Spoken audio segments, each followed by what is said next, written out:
Los de antaño, y hasta hace muy poquito muchos facultativos pensaban que si uno tomaba vitaminas en exceso de lo que ya está en la comida, por gracia natural, básicamente la orinaba. En particular, las vitaminas hidrosolubles, que son todas del complejo B, la C y algunas otras. Resulta que es un concepto erróneo por 3 o 4 órdenes de magnitud. Están familiarizados seguramente con el concepto de los retornos decrecientes, retornos marginales decrecientes, una pesadilla que todos vivimos. Concretamente, las cosas que funcionan al principio funcionan cada vez menos. La suerte de maldición de los retornos marginales decrecientes opera como una ley rígida en toda la biología, en todo el mundo manifestado en la superficie de este planeta. Es decir, todos los sistemas tienen un declinar en el tiempo. Los sistemas biológicos que nos forman, que nos animan, que dependen de esta cantidad de sustancias llamadas vitaminas, también oligoelementos, otra vertiente de ellos, son parte fundamental en que la maquinaria biológica funcione. En la medida en que el tiempo pasa, declina la capacidad funcional de nuestra maquinaria biológica. En la medida en que el tiempo pasa, declina la capacidad funcional de nuestra máquina biológica.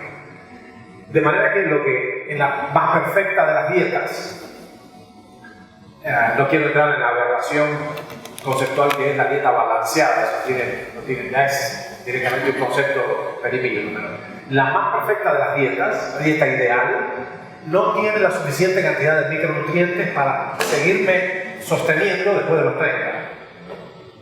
¿Por qué? Porque los sistemas enzimáticos que constituyen la maquinaria misma, el núcleo mismo de la maquinaria biológica, declinan en su eficiencia en función del tiempo. ¿Cómo hago entonces para sostener esto? Bueno, tengo que agregar mucho más, progresivamente más cantidad de coenzimas, de cofactores biológicos. Los nutrientes son dos grandes grupos: los que dan energía y sustancia, los que dan materia y energía para organizar, salud, y el vitamina C. Así tosemos. Y los que permiten que las reacciones sucedan velozmente, eficazmente. Esto se llama cofactores, son catalizadores. Yo mezclo dos sustancias que tienen afinidad entre sí, sustancia A, sustancia B. El resultado de esa mezcla es obviamente un producto complejo, podemos decir C más B. Puede ser una sustancia afecta a otra, etc. Eso está muy bien, esto depende de la afinidad. Hay una ley en el medio que tiene que ver con la acción de masas, que si esa mezcla sucede en un entorno compartimento, puede ser un matraz o una célula, como alegoría o analogía de un compartimento biológico, la velocidad de la reacción es proporcional a la concentración de los reactantes, que la voy a dibujar de esta manera. ¿Sí? Es decir, mientras más sustancia haya dentro del compartimiento biológico, mayor es la velocidad de la reacción, porque mayor es la probabilidad de colisión entre las partículas A y partículas B. Llamémosle así. El matraz, llamémosle partículas A, partículas B. Mientras más haya, más probabilidad de colisión entre las moléculas, y entonces más rápida la reacción. Lo que pasa con los catalizadores biológicos, las vitaminas, que son todos catalizadores, es que una reacción que de todas maneras ocurriría si no tiene el auxilio, el pedal, el ayudín de los micronutrientes, esto es obviamente en función del tiempo y esta es la intensidad de la reacción ocurriría de esta manera. ¿Sí? Si pongo un catalizador biológico, ocurre de esta manera, ¿no? Ganando todo este slope, este ángulo, ¿no? ¿Por qué esto es relevante? Porque claramente para sostener las funciones vitales hace falta una cierta velocidad de reacción. Y lo que nos pasa en el fondo, el tiempo, con el decursar del tiempo, es que declina la velocidad del funcionamiento orgánico. ¿Les suena familiar? Una caída de la velocidad a medida que pasa el tiempo. Bueno, eso se puede reservar, eso se puede optimizar usando los catalizadores biológicos que normalmente tendrían que estar allí, pero en cantidades suprafisiológicas. La pregunta es ¿por qué necesitamos tal cosa? ¿Por qué la naturaleza no es suficiente?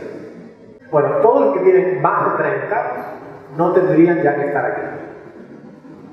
Ninguna especie, salvo la humana, y me acabo de enterar desde ayer de dos subespecies de las ballenas, ninguna especie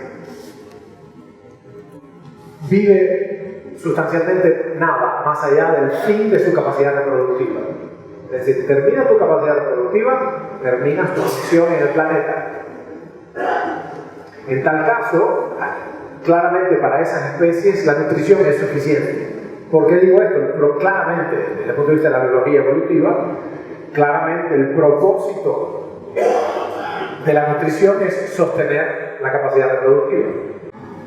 Pero empecemos por decir que en este particular caso, el enorme perfil de seguridad del ácido ascórbico o sus variantes salinos, ascorbato de sodio, magnesio, etc., permiten una enorme suplementación y sucede que el ácido ascórbico es un antídoto de muchos de estos venenos respiratorios, es un antídoto de muchas toxinas ambientales y de muchos carcinógenos. Así que otra razón más para suplementarnos obsesivamente mañana y tarde. Doctor. Megadosis. Bueno, la cuestión de mega tiene sentido si yo digo que la dosis recomendada o la dosis que tendría que tener es X. Y si pongo 10X es una megadosis. ¿Cuál es la dosis diaria recomendada del ácido ascórbico? Escucho 45, escucho 60. ¿Quién da más? ¿Perdón? No, la dosis diaria recomendada es una recomendación del Instituto de Agricultura. Hoy día están en 75, 80. Bueno, es esto. En fin, la cuestión es, esa es la cantidad mínima indispensable para no morir de escorbuto.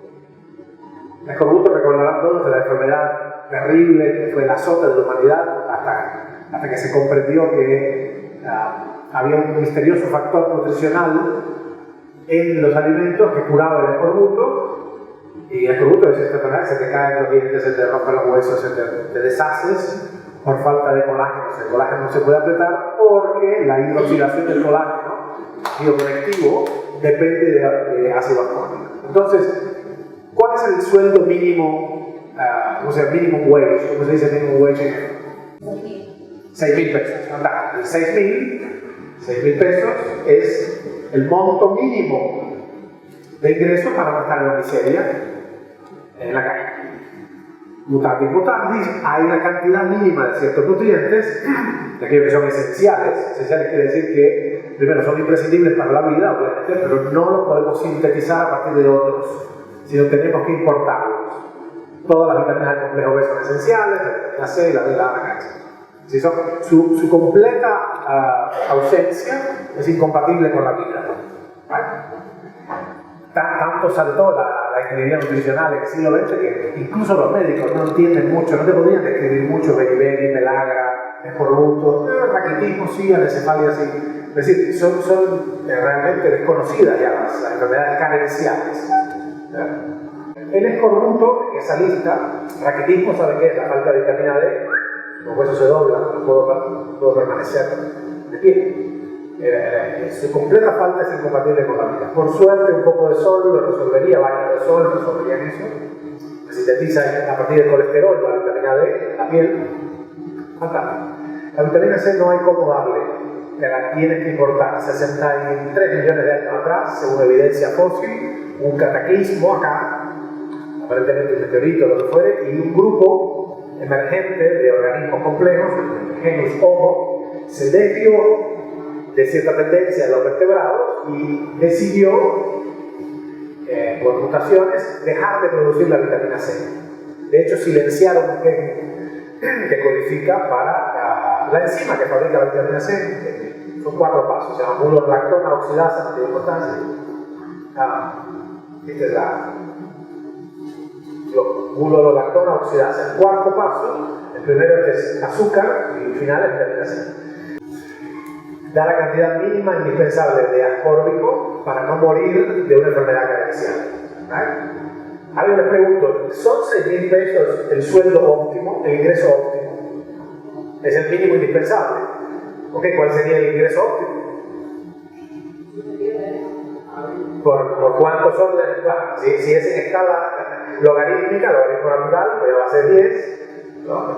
Acá no se ve, pero hay 10 invisible. Este 6, este 60, este 600, este 6 millones. ¿Vale? ¿Dónde quieren estar? Claro, la cuestión es, en el caso de los nutrientes, obviamente arriba, en el caso de los nutrientes, la cuestión es cuánto puedo incorporar de un nutriente sin, no sé, lastimar el organismo, cuánto es demasiado, ¿no? La famosa parsimonia, todo en su justa medida. Bueno, este es un caso donde no hay que ser parsimonioso. Tenemos que ingresar, y este es, tiene su uso en particular. Pero bueno, en este caso el criterio de uso es tanta cantidad como haga falta. Recordemos otra vez más, estamos bajo la ley de los retornos marginales decrecientes. Voy a usar este mismo gráfico, fichas y ordenadas, para ilustrar la vitalidad, la función del tiempo. La vitalidad hace un pico, digamos que nacemos con un quantum de vitalidad por acá, tiene un pico hacia los 18 y después declina calamitosamente en función del tiempo. Y esto se debe a que hay una serie de daños acumulados. Es lo que conocemos colectivamente como el envejecimiento. ¿Quién cree que el envejecimiento es, digamos, inevitable y una calamidad que no podemos hacer nada?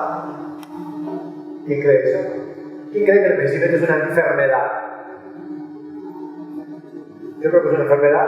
Yo no todos de gente del ramo creo que es una enfermedad y como tal tiene que ser tratada, abordada terapéuticamente. O sea, estamos en el imperio de esta ley, que es ubicua, porque esto es un reflejo de una de las muchas facetas de las leyes de la termodinámica, las leyes que rigen nuestro mundo. En particular, la ley de los retornos marginales decrecientes se soluciona tanto la viabilidad de las células poniendo más cofactores, más enzimas. Un lujo, es una necesidad. Es el ratio de combustión de ciertos sustratos biológicos tiene que ser suficientemente alto para sostener la vida. ¿Sí? Dicho de otras palabras, sin los micronutrientes, estos cofactores biológicos, estos catalizadores biológicos, tendríamos que permanecer acostados y deprimir la tasa metabólica, o si no moriríamos, simplemente. O sea que hacen falta los cofactores. ¿Qué nos llevamos? Que es un nutriente esencial, que perdimos la capacidad de sintetizar 60 y pico millones de años atrás, ganando un trueque. Esa mutación que durmió a la urolactolactosidasa, esta enzima, lo que nos liberó la maquinaria molecular para otras funciones requeridas para nuestro nivel de evolución. Entonces nos quedamos a expensas de incorporar la vitamina C de afuera. Primer concepto, es esencial. Segundo concepto, estamos bajo el imperio de los retornos marginales decrecientes, más allá de los 30, ninguna otra especie. Relativamente esas dos que le descubrí antes de ayer, esa ballena que vive un poco más, ninguna especie conocida, o prácticamente ninguna, vive mucho más allá del ciclo reproductivo. De hecho, si lo recuerdan, hay especies que viven justo hasta que se reproducen. De sobre, amantes religiosos. Literalmente la hembra se viene y le come literalmente la cabeza al macho. Los abejorros, los águilas, hay una serie de... Claramente la naturaleza, el comando, el imperativo biológico es la reproducción de la especie, no el destino del individuo. Por eso es que lo que es suficiente hasta los 30, durante la fase reproductiva, ya no es suficiente para sostener la vitalidad después de los 30. Porque declina. Y declina de esta manera. ¿Conoce la ley de Gompertz? Gompertz era un actuario de compañía de seguros del siglo XVIII, descubrió varias cosas, descubrió una función muy interesante que como la que nosotros entendimos una ruta hacia el cáncer, la función de Gompertz, que se usa en matemáticas para predecir, es una herramienta matemática que se usa para predecir el crecimiento de una población. Hay varios factores ahí involucrados. Gompertz descubrió una ley, esa ley dice, ¿está preparado para la ley de Gompertz? Es importante, nos concierne a todos. Sigue aplicándose hoy, descubrió en el siglo XVIII. La probabilidad de morir se duplica cada 8 años a partir de la pubertad. Vamos a ver, la probabilidad de morir se duplica cada 8 años a partir de la pubertad. Es decir, que de manera exponencial somos incrementalmente más molestas, como dicen, es una frase fatal. Alguien me va a tener que explicar, es un porteñismo interesante. Bien, ¿qué podemos hacer para detenerlo? Una de las ideas más, digamos, más interesantes y atractivas de la biogerontología es lo que llamamos la cuadratura de la curva. Esta curva de la vitalidad. Es posible extender la vitalidad. Por definición, entonces, ganar esto de vida y esto de felicidad. Es un poco obsceno el dibujo, pero fue sin querer. En todo caso es un acto fallido. Sé que hay psicoanalistas en la audiencia. Un acto fallido. Bien, entonces esos son los conceptos que tenemos, ¿sí? Otra cosa que tenemos es la velocidad de la reacción. La velocidad de la reacción es proporcional a la concentración de los reactantes, ley de acción de masas. Quiere decir que no me basta con un poquito. Necesito cantidades suprafisiológicas de todos los cofactores biológicos que permiten la vida, y yo lo voy a usar después, más adelante ahora, para sostener la vida o incrementar la vida.